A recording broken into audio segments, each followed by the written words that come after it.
नमस्कार, आपके साथ मैं रोहित कुमार। खबर है बिहार के मुख्यमंत्री नीतीश कुमार और योगी आदित्यनाथ को लेकर के। उत्तर प्रदेश में साल 2022 में विधानसभा के चुनाव होने और उसके पहले योगी सरकार राज्य के लिए नया जनसंख्या को कंट्रोल करने के लिए नई नीति लेकर के आ रही है और इस नीति के खिलाफ ही खड़े हो गए नीतीश कुमार।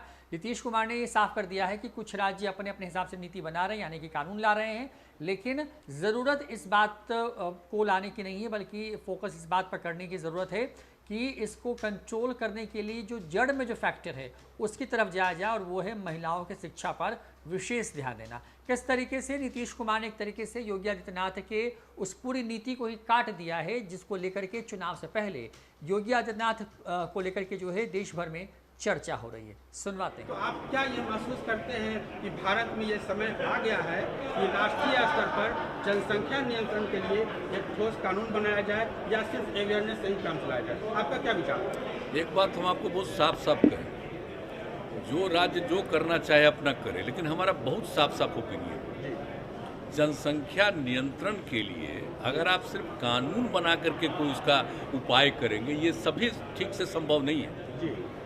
आप जरा चाइना का पता कर लीजिए, 1 से 2 किया, अब 2 के बाद भी क्या हो रहा है, तो आप देख लीजिए स्थिति, कहीं भी किसी देश का हालचाल देख लीजिए। ये सबसे बड़ी चीज़ है कि जब महिलाएं पूरे तौर पर पढ़ी रहेंगी तो इतनी जागृति आती है, इतना कॉन्शसनेस होता है कि अपने आप प्रजनन दर घटेगा। और आप तो जान रहे हैं, शुरू से हम लोग इसके लिए काम कर रहे थे, और उसी में जो आपने कहा, जो इतना ज़्यादा इस पर रिसर्च हुआ, सर्वे किया गया, देखा गया कि जब पति पत्नी में पत्नी मैट्रिक पास है तो देश भर का एवरेज प्रजनन दर 2 था, और बिहार में भी वही किया गया तो पता चला 2 ही है। लेकिन अगर +2 तक पढ़ी हुई है, इंटर पास है, तो देश का उस समय आया 1.7 और बिहार का आया 1.6।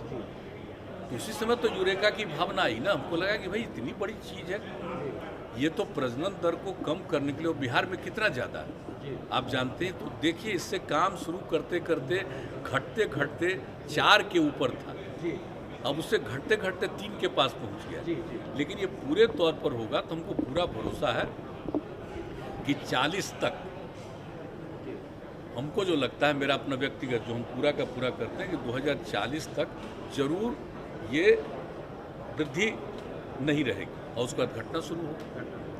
तो इस तरह से जब बात है तो हम लोग तो इसी पर काम कर रहे हैं, लेकिन बहुत लोग रखता है खाली कानून बना देंगे और उससे हो जाएगा, तो वो तो अपना सोच है अपना। हम लोगों का सोच बहुत साफ है कि कैसे हम कर सकते हैं प्रजनन दर कम, और इसमें कोई कम्युनिटी का हो, सब पर ही असर पड़ेगा।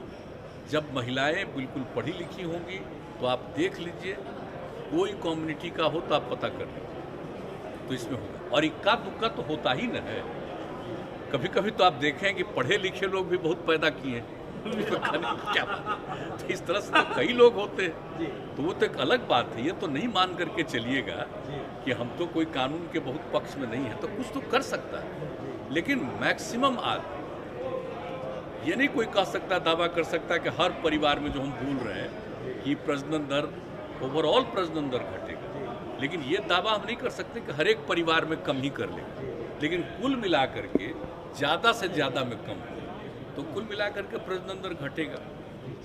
तो इसलिए हम लोगों का तो यही राय है। बाकी हमको तो अब अलग अलग राज्य का है, लोगों का अपना अपना सोच है, तो अपने ढंग से करें, लेकिन हमको जो लगता है कि इससे कितना इफेक्टिव हो रहा है, मैंने मैक्सिमम न बिहार का था प्रजनन दर, तो कितना घटा है और कितना तेजी से घट रहा है, ये साधारण बात नहीं, बहुत अच्छी बात है। बाढ़ की स्थिति कुछ बिगड़ी? ये बाढ़ की स्थिति के लिए तो एकदम बिल्कुल तैयार है, जान रहे हैं हम लोग 2006 से ही शुरू किया, 7-8 कौन साल में नहीं किया, और इस बार भी जरा सा भी था तो हम जा करके एक एक जगह देख करके हर कलेक्टर को करवा दिया कि देख लीजिए, नीचे से दूर से देखिएगा तो सब बात पता नहीं चलेगा। आप जानते हैं ना कितनी बार सारे डीएम्स को ऊपर से भी हम हेलीकॉप्टर भिजवा करके दिखवा लेते हैं कि कहीं कोई गांव ऐसा न हो जिसकी उपेक्षा हो सके, और पूरे तौर पर। और ये भी जो आपदा प्रबंधन है, उसमें भी जो पिछले बार बात हुई थी, तो कई जगह ये पता चला कि अफेक्टेड लोग बार बार हमारे यहाँ भेजते थे तो रिपोर्ट उसका करा के कराते थे, तो इस बार भी कह दिया कि कोई अफेक्टेड आदमी छूटना नहीं चाहिए। उनको राहत देनी है, तो इसलिए ये सब हो रहा है। एकदम कॉन्शस है, पूरे तौर पर देखा जा रहा है, इसलिए हर तरह की सहायता दी। एक अंतिम सवाल मुख्यमंत्री जी, दिल्ली हाईकोर्ट का हाल में ये ऑब्जर्वेशन है कि देश में अब समय आ गया है कि कॉमन सिविल कोड होना चाहिए, और सुप्रीम कोर्ट लगातार 1985 से कई बार यह कह चुका है सुप्रीम कोर्ट की ओर से कि देश में कॉमन सिविल कोड का समय आ गया है। आप क्या कहेंगे? अभी अच्छा, ये बताइए ना, कॉमन सिविल कोड किस नंबर पर है? 44 की बात हो रही है ना? जी जी। 47 भी देख लीजिए, जी जो हम लोग नशाबंदी लागू किए हैं यहाँ, जी तो इसी तरह से और चीज़ पर भी ना ध्यान देना चाहिए, जी हर चीज़ पर तो ध्यान देना चाहिए। जी। ये सब चीज़ तो खैर इस पर हमको कुछ नहीं कहना है। जो प्रावधान है, तो जो कॉन्स्टिट्यूशन का एक हिस्सा है जिसमें कहा है कि इन सब चीज़ों पर ध्यान दीजिए, तो सब पर ना ध्यान देना चाहिए भाई।